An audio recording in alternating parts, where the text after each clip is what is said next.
Good afternoon. My name is Monica Bilson, Senior Project Manager here at Gray DI. Today, I'm going to talk about Mars. Each year, we feature one emerging program that is out there, and this year, it's Mars. So, what do we mean by Mars? It's really the potential for humans to travel to and live on Mars or go for extended stays.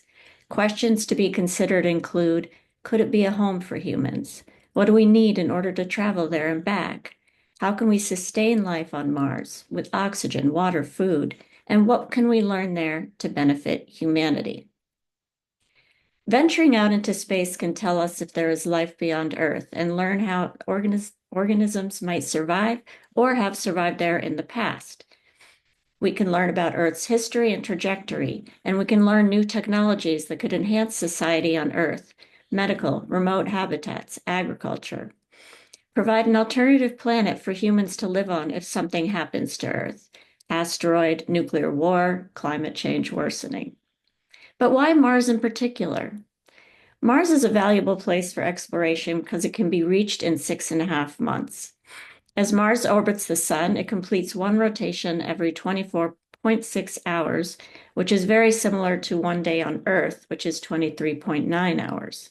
There's also evidence that Mars was much wetter and warmer with a thicker atmosphere billions of years ago. This is important for terraforming as well as searching for life beyond Mars. There are a lot of challenges to address if we want to go to Mars. Mark Watney in the 2015 movie The Martian gets stranded on Mars after his fellow astronauts believe he died in a windstorm, and here was his reaction. If the oxygenator breaks down, I'll suffocate. If the water reclaimer breaks down, I'll die of thirst. If the HAB breaches, I'll just kind of implode. If none of these things happen, I'll eventually run out of food and starve to death. So, yeah. Mars would be a multidisciplinary program because of all these challenges that need to be addressed. A lot of programs already address these issues, but there are programs in different disciplines. A program called Mars could offer concentrations in any of these areas. Biomanufacturing. Scientists are studying how microbes can be used to make things in space. This research is important for figuring out how to produce necessary materials during space missions instead of having to bring everything from Earth, which is extremely expensive. Habitats. NASA and other organizations are exploring innovative 3D printing technologies, including autonomous robots and AI-powered design optimization to construct habitats and infrastructure on Mars. Terraforming. Trying to create a fertile Earth-like soil from Martian regolith, the loose, unconsolidated material that covers solid bedrock, using microbes, paving the way for future agriculture on Mars. Transportation. Front runners for getting humans and resources to Mars are currently SpaceX with its Starship program focused on rapid reusability, and NASA with its Artemis program. Other national and international organizations are also establishing partnerships and funding efforts. Energy. Traditionally, nuclear power has been favored for a long-term crewed mission to Mars for its reliability. However, recent advancements in solar technology, combined with studying the challenges of dust and nighttime on Mars, have led scientists to reevaluate the potential of solar power for energy. Life support. A life support system to travel to Mars is a collection of technologies that work together to keep people alive and healthy in the harsh environment of space. It is essential to minimize the resupply of consumables from Earth, so extensive recycling will be necessary. Let's look at some of the initiatives dedicated to getting humans to Mars in more detail. Transportation. NASA and SpaceX are both actively developing transportation systems for Mars, but with different approaches and timelines. NASA is taking a long-term approach, focusing on deep space missions with their Space Launch System, rocket, and Orion spacecraft. They're also researching technologies like inflatable heat shields for landing large payloads on Mars. NASA aims for crewed missions in the 2030s or later, with a focus on establishing a permanent presence and collaborating with international partners and private companies. SpaceX, on the other hand, is focused on rapid, large-scale colonization of Mars. Its Starship is designed to transport large numbers of people and cargo, and the ship and booster together are 90 feet taller than the Statue of Liberty. The Starship spacecraft and Super Heavy rocket, a fully reusable system, as evidenced in the picture that shows the historical booster catch as it comes back to the pad where it lifted off. Several other organizations around the world are also contributing to the development of Mars transportation technology. These include government agencies in China, Europe, India, and Russia. Each of these agencies has its own Mars exploration program and is developing the necessary launch vehicles and spacecraft, but they are trailing behind NASA and SpaceX a bit. Researchers from universities in Peru collaborated on a review highlighting the 3 key areas for space life support for astronauts on long-duration missions: human health and performance. This includes physical and mental health, nutrition, and how humans adapt to space, environmental control and habitability, creating living spaces with the right atmosphere, temperature, and waste management systems, and radiation risks, protecting astronauts from the harmful effects of space radiation. DARPA has 2 current biomanufacturing initiatives related to long-term space missions and Mars. DARPA's B-SURE program, which stands for Biomanufacturing, Survival, Utility, and Reliability Beyond Earth, is an initiative aimed at exploring the feasibility and potential of biomanufacturing in space. It focuses on harnessing biological systems, such as microbes, to produce materials and molecules in the challenging environment. This capability could enable the on-demand production of critical supplies and reducing reliance on Earth-based logistics, facilitating long-duration missions. DARPA's Cornucopia program seeks to revolutionize military food production by using microbes to create nutritious and palatable food from just air, water, and electricity. This approach aims to eliminate reliance on traditional supply chains, enabling troops in remote locations and eventually astronauts to generate food on demand using a portable system. By producing microbial biomass that meets dietary requirements in various formats like shakes and bars, Cornucopia promises to enhance the resilience and efficiency of military and space operations. Scientists from Arizona State University, the University of Arizona, and the Florida Institute of Technology are pioneering an approach to create fertile Earth-like soil from Martian regolith using microbes. This process involves a 3-step approach. First, harmful perchlorate is removed from the regolith using specialized microorganisms. Next, other microbes are introduced to generate stable organic matter essential for plant nutrition, mimicking the natural soil formation process on Earth.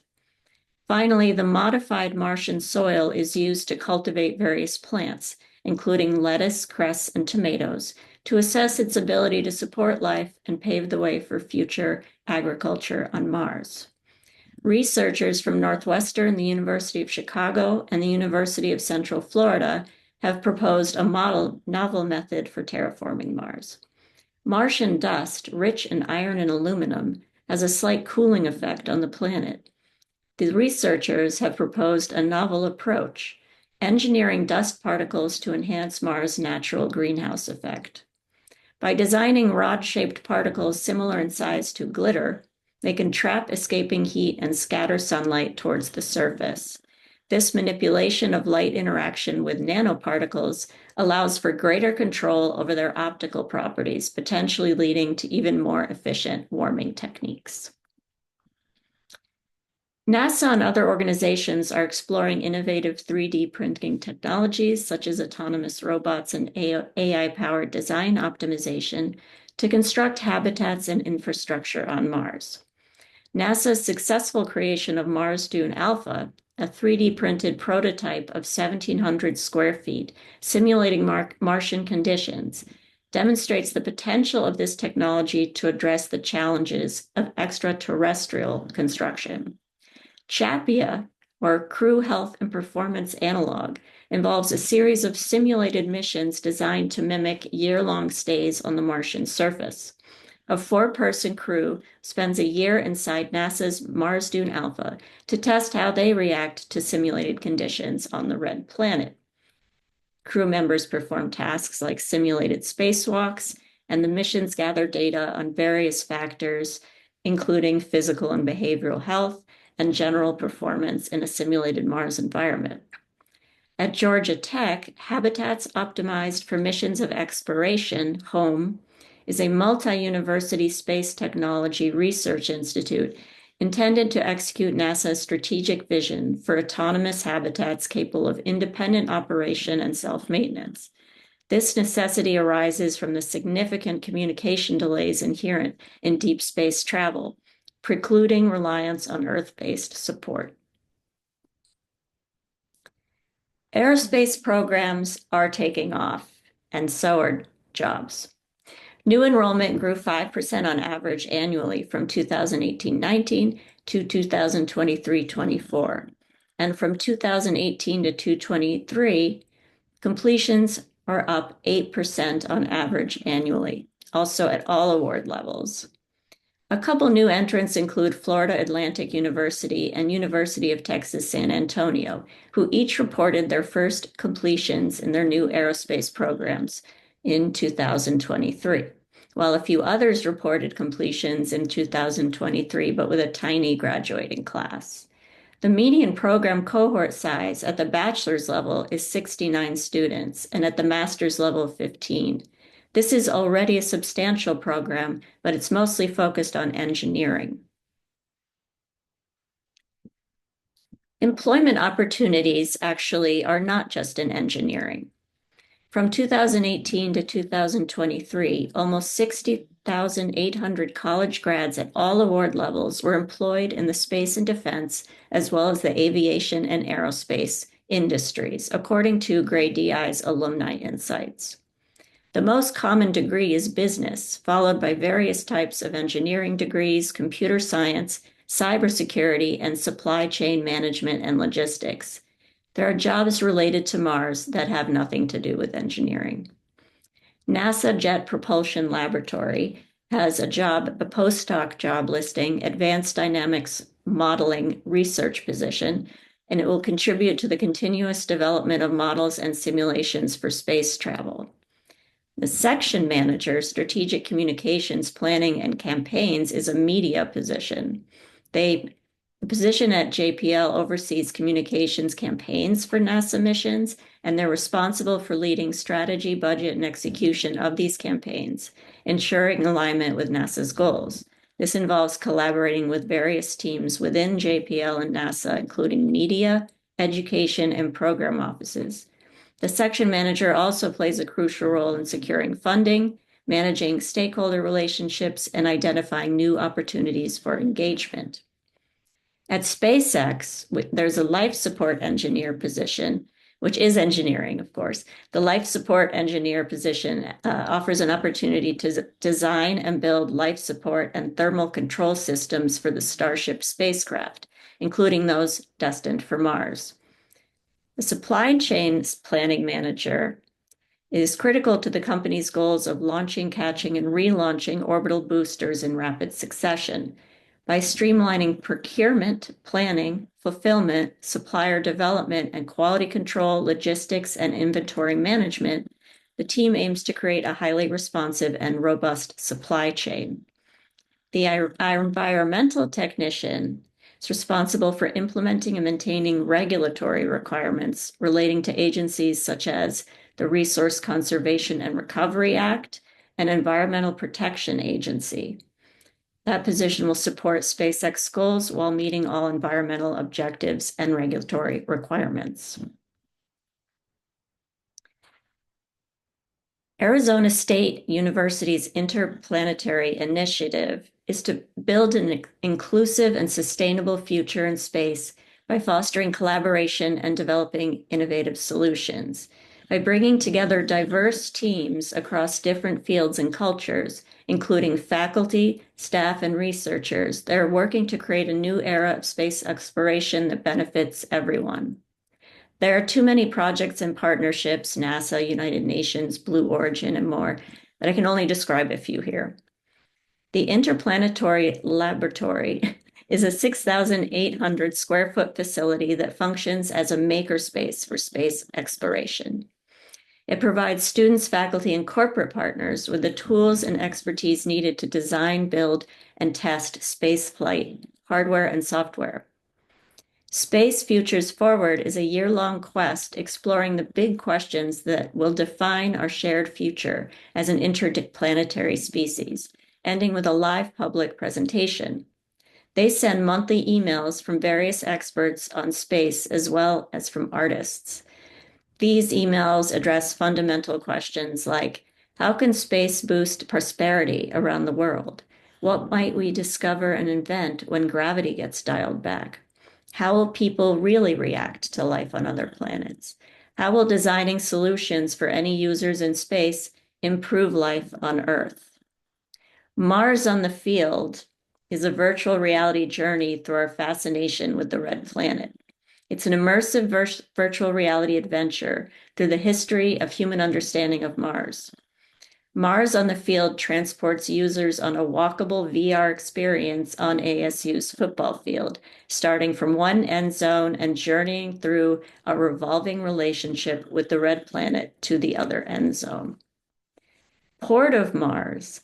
Researchers are using a game called Port of Mars to study how people make decisions about sharing resources and working together in high-risk, uncertain environments like space. They've created both physical and digital versions of the game to track player actions and learn what behaviors lead to success or failure in a simulated Martian community. They're currently running a large online game called Mars Madness Tournament.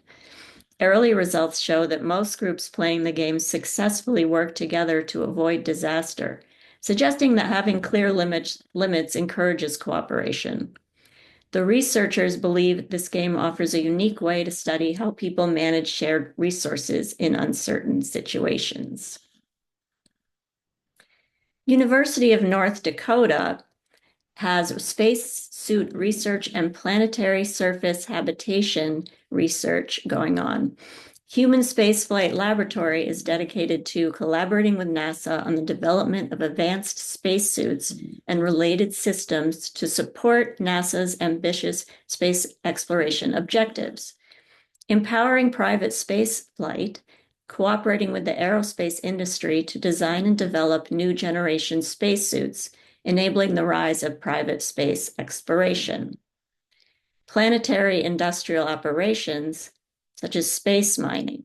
This research area focuses on utilizing local resources on planetary surfaces for sustainable living and growth. Key technology areas include resource extraction, processing, and handling in challenging environments, and growing commercial interest in space mining. Space law and policy. Since the beginning of space exploration, rules have been made to ensure peaceful space activities. International laws, like the UN's Outer Space Treaty, and national laws guide these activities. In the US, many laws and policies guide space efforts, and students can study and research these laws and form their own opinions on topics like the government's role in space exploration and private companies working in space. University of North Dakota is the first institution in the nation to become a part of the U.S. Space Force's University Partnership Program. So thank you for joining me today, and for the next emerging program, let's return to Earth. Thank you.